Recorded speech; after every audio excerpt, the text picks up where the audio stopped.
Could China and the U.S. be headed for an all-out confrontation? If China's freshly appointed Foreign Minister Qin Gang is to be believed, the answer is yes.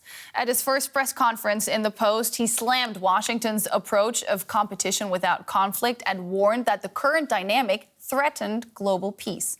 Speaking on the sidelines of the National People's Congress, China's rubber-stamp parliament, Qin defied those expecting a more reconciliatory tone after the recent spy balloon incident and blamed the U.S. for the war in Ukraine and rising tensions over Taiwan. Let's listen in. If the United States does not hit the brakes and continues to speed down the wrong path, no amount of guardrails can prevent derailing, and there will surely be conflict and confrontation. Who will bear the catastrophic consequences? This is a reckless gamble, with the stakes being the fundamental interests of the peoples of our two countries, and even the future of humanity. Naturally, China is firmly opposed to all of this. For more, let's check in with Ava Shen. She covers China at the Eurasia Group. Ms. Shen, good to see you again. Now, we just heard the new Chinese foreign minister sending barely veiled threats towards Washington at his first public appearance in the post. How much of an escalation is this? Thank you again for inviting me to the show. Although Mr. Qin did use very harsh rhetoric when talking about the U.S., I don't think this is as escalatory as it seems. This is merely a reflection that Beijing is deepening its recognition that the competition with the U.S. will last for this year and beyond, and it will pose negative external risks to China's development. As you know, China is really focused on economic recovery, but there are a lot of U.S. policies that are coming out of Washington that are restricting its, objectives to reach self-reliance in technology, such as the export controls. Mr. Qin made sure to make it sound a lot more threatening. Now, he was, until December, China's ambassador to Washington. He knows the U.S. very well. Has he always been such a hardliner?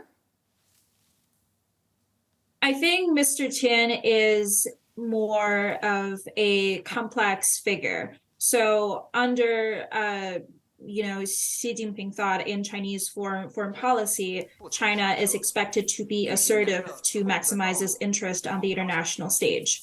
And thus, Mr. Qin is expected to be assertive and be ready to push back against U.S. claims of China doing certain things.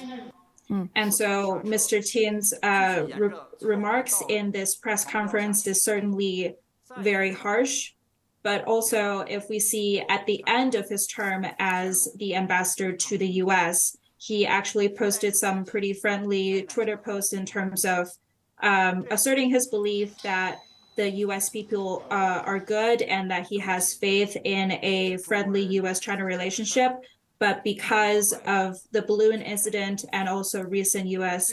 allegations of China considering provisioning weapons to Russia, there are certain obstacles for U.S.-China relations to meaningfully stabilize this year. And the outlook of this year for U.S.-China relations is fairly dire. Yeah, you make him sound like a sheep in wolf's skin there, in a way. I want to take apart a couple of things he did say that made this sound like these relations were on track for a further escalation. He said the more unstable the world becomes, the more imperative it is for China and Russia to steadily advance their relations. How much of a headache could this deepening friendship become to the rest of the world, including, of course, the United States?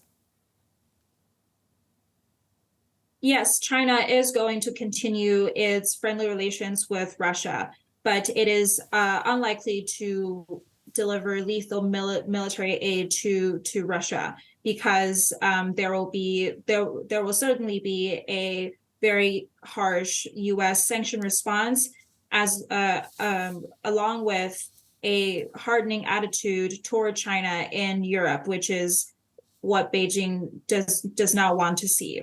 And so China will instead continue to support Russia in economic terms and delivering non-lethal but dual-use items such as drones or chips to support Russia, because China cannot and does not want to see Russia collapsed by the war. And from its strategic calculus, it does not see that it distancing itself from Russia will bring any sort of goodwill from the U.S. And if they're not planning, excuse me for interrupting you there, if China is not planning on delivering weapons or providing military support to Russia, then why aren't they saying so? Mr. Qin's remarks did not indicate that China will send military weapons to Russia. It merely indicated that China will continue its close diplomatic relationship with Russia, and those two things are different. Qin also kept drawing parallels between Ukraine and Taiwan, saying that the U.S. keeps talking about Ukraine's sovereignty but ignores what he called China's territorial integrity by supporting Taiwan. Now, these are obviously two very different situations. Are we watching Beijing set the rhetorical groundwork for an invasion?